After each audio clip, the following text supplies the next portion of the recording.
Bonjour, c'est Cryptoly, j'espère que vous allez bien en ce mardi 10 octobre 2023. C'est avec plaisir qu'on se retrouve aujourd'hui pour parler du CRO, la crypto de la blockchain Chronos et de l'exchange Crypto.com. Comme d'habitude, on va disséquer en deux parties. Une partie fondamentale, on va revenir sur ce qu'est Crypto.com, sur ce qu'est Chronos, leurs actualités, et ensuite on ira au niveau des cours pour se projeter court, moyen, long terme sur des prix d'achat, des prix de vente, et ça commence tout de suite.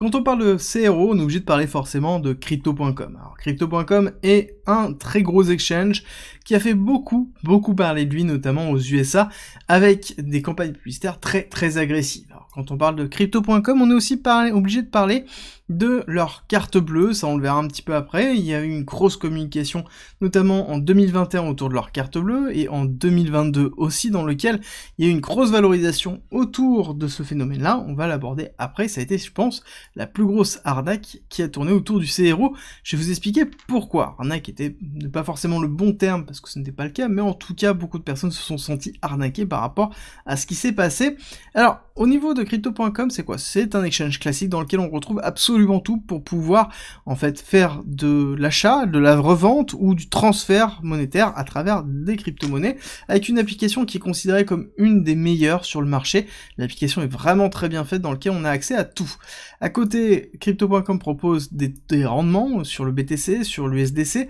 en fonction du nombre de CRO que vous stackez. Et c'est là où c'est important, c'est que le CRO a un rôle vraiment important dans l'écosystème de Crypto.com, parce que tout est utilisé autour du CRO, où il faut stacker globalement du CRO pour pouvoir avoir accès à des vraies fonctionnalités, ou en tout cas à des vrais rendements. Alors historiquement, nous avions ces rendements-là, maintenant on se trouve sur des rendements qui sont bien plus bas. C'était juste ici pour bien vous montrer la différence, on va juste supprimer ça, parce que vraiment c'est la réalité. Et à côté, on a Chronos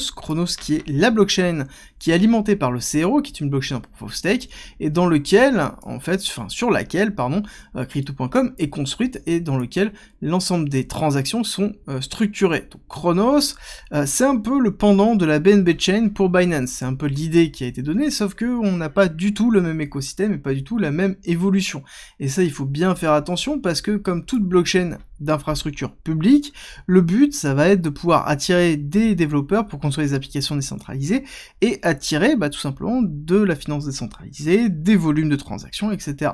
Bon, après c'est un cas un peu particulier, parce que ça dépend forcément de Crypto.com, et donc derrière, Chronos va de toute façon, dans tous les cas, exister, parce que Crypto.com va exister. Les deux sont intrinsèquement liés. Concrètement, Chronos, c'est quoi? C'est une blockchain publique, dans laquelle on peut faire la finance décentralisée, des paiements, des NFT. C'est quelque chose qui est EVM compatible, dans lequel on a une finalité et des coûts de transaction qui sont très faibles, donc quelque chose qui est plutôt classique, que l'on peut retrouver, mais malheureusement dans lequel on n'a pas forcément énormément d'écosystème, en tout cas pour l'instant. Alors on va parler de cette carte bleue qui a fait beaucoup parler d'elle, dans le sens où historiquement on avait des rendements qui étaient énormes en CRO, et dans lequel on avait énormément d'avantages, chose qui a été divisée par 3 quasiment, et dans lequel les personnes ont dû bloquer, ont acheté beaucoup de CRO pour pouvoir avoir des cartes bleues, avoir des cashbacks qui étaient très importants, et surtout des avantages comme par exemple du Spotify, du Netflix, qui étaient inclus directement dedans, dans lequel on touchait les récompenses en CRO. Le souci, c'est que, allez, on va dire 4-5 mois après le lancement de la carte, voire même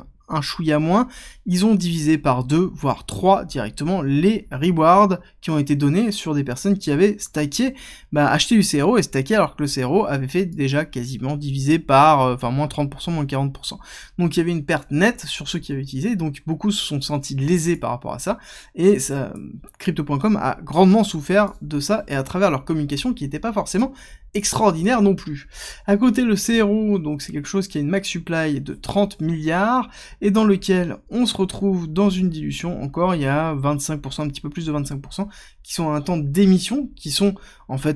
classiques dans une blockchain en proof of stake, dans lequel on va avoir de la dilution pour pouvoir tout simplement financer les nœuds. On est sur une market cap qui est déjà élevée, 1,5 milliard de dollars, parce que c'est porté par Crypto.com, alors qu'à côté on a une total value lock qui est relativement faible, c'est majoritairement une grosse partie des CRO qui sont stackés sur la chaîne, et dans lequel on a très peu de commits, très peu d'activité au niveau du développement, mais ce qui est plutôt classique étant donné qu'on est en bear market, et que ça reprendra directement quand Crypto.com reprendra aussi les investissements massifs dessus, ce qui est en même temps logique parce que les deux sont directement liés, et Crypto.com dépend du volume de transactions sur les crypto-monnaies, donc sous-entendu, tant qu'on n'est pas sorti du bear market, Cronos ne sortira pas de sa tanière pour pouvoir justement sortir de l'incentive ou des choses comme ça, et la construction est ralentie, ce qui est plutôt logique. On va terminer dans la partie fondamentale, on va attaquer la partie technique. Alors partie technique qui est vraiment particulière au niveau de Cronos, dans lequel on a eu ici une très belle accumulation qui s'est faite avec une rupture ici, donc on a bien fait la rupture de structure dans cette zone-là, retest, et ensuite accélération haussière, avec ici le 22 novembre 2021, fin du bull run, et ici globalement la mise en place de la carte, d'accord. Et globalement, il faut bien comprendre que beaucoup de personnes ici ont acheté du CRO, pour pouvoir avoir la carte bleue et se sont retrouvés loqués. Et donc là, c'est un peu la problématique du CRO, c'est que on a une rupture de confiance sur les incentives marketing qui ont été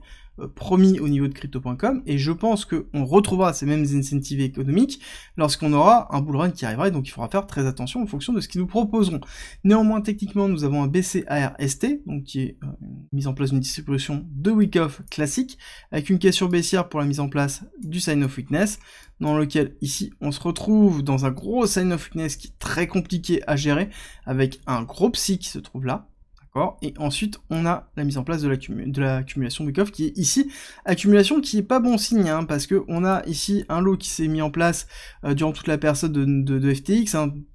sur novembre et décembre 2022, dans lequel ensuite on a eu une valorisation début 2023, et ensuite on a saigné, et on a cassé en dessous de FTX. On est vraiment cassé très bas en dessous de FTX, alors à chaque fois on a quand même des grosses bougies qui sont rachetées, mais ça n'empêche qu'on n'a pas de retournement de situation, on est plus dans une continuité baissière, qui malheureusement continue tant qu'on n'aura pas une rupture. Rupture, c'est très simple, ce que l'on va attendre, ce serait par exemple ici une accélération haussière pour prendre ce high-là, construction d'un lot qui se construit ici, pour ensuite reprendre le high qui se trouve là, et donc là on aura une pattern de retournement dans lequel on peut se dire ok, j'ai quelque chose qui va finalement se faire comme ça, et donc après j'aurai des nouveaux highs qui prendront les suivants, et ainsi de suite. Tant qu'on n'a pas ça, ça sous-entend qu'on est toujours dans une phase de dilution et d'abandon, ce qui est en même temps classique. On rappelle que le CRO est distribué sous forme de reward un peu partout au niveau de la plateforme Crypto.com, et que du coup forcément on aura un sell-out qui se fera, parce qu'on a une crypto qui malheureusement est dans une tendance baissière de dilution. Donc pour moi, il faut être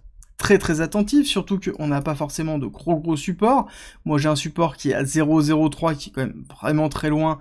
qui serait vraiment une rupture très forte au niveau de la max supply, dans lequel je pense qu'on devrait tenir ce support-là, ou en tout cas Crypto.com fera en sorte qu'on tienne ce support-là, et ensuite on pourra se projeter sur des zones assez agressives de rupture haussière, dans lequel on va avoir forcément des gros sell-out, donc des grosses zones dans lesquelles il va falloir faire attention. Première se trouve ici, forcément la rupture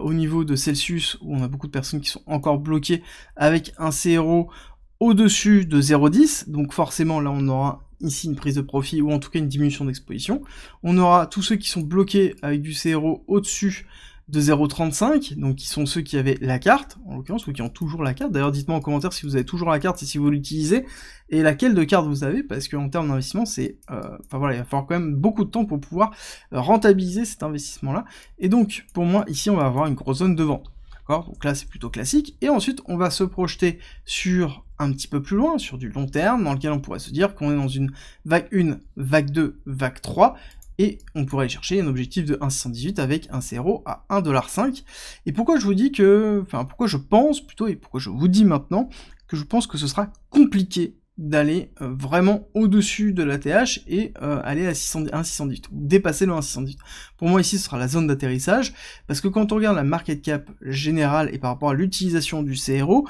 pour moi, ça va être vraiment compliqué. C'est-à-dire qu'on est vraiment très porté sur Crypto.com, Cronos a très peu d'applications, a pas encore beaucoup d'incentives. Que va-t-il se passer lors du prochain bull run ? Globalement, on va retourner dans les 1$. 1$, ça nous porterait sur une max supply diluée de quasiment 30 milliards, ce qui est déjà très important pour, globalement, pas grand chose, c'est-à-dire qu'on a peu d'applications et on a Crypto.com qui utilise, donc on aura beaucoup de marketing pour pousser le CRO plus haut, et donc je pense qu'on peut aller chercher un petit peu plus haut dans une valorisation à 45-50 milliards au niveau de Crypto.com, mais aller chercher beaucoup plus haut, ça va être vraiment très compliqué, donc là je pense qu'il y aura peut-être une politique agressive à mettre en place, même si je pense que Clairement, Crypto.com a fait preuve de génie en termes de marketing. Est-ce qu'ils vont être capables de faire la même chose sur le prochain bull run? Je pense que oui, donc on aura une bonne valorisation, mais à nous de pouvoir en tirer profit rapidement. Et ça, c'est sous couvert que Crypto.com survive encore à ce bear market,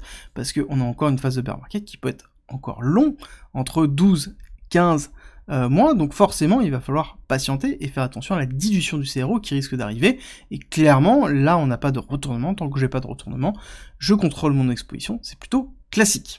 J'espère que cette vidéo vous a plu, si c'est le cas, n'oubliez pas de me laisser un like et un commentaire, ça me fait toujours très plaisir, et je vous rappelle que vous avez le parcours pédagogique qui est à disposition gratuitement, qui est une formation de plus de 60 heures, 130 vidéos, 400 pages de guide, pour vous apprendre la crypto, la blockchain, le trading, l'analyse technique, l'investissement à travers des vidéos, des tests, tout pour pouvoir progresser. C'est disponible gratuitement si vous faites financer par notre partenaire, tout est en description et en commentaire, et on se retrouve demain 7 h pour la quotidienne.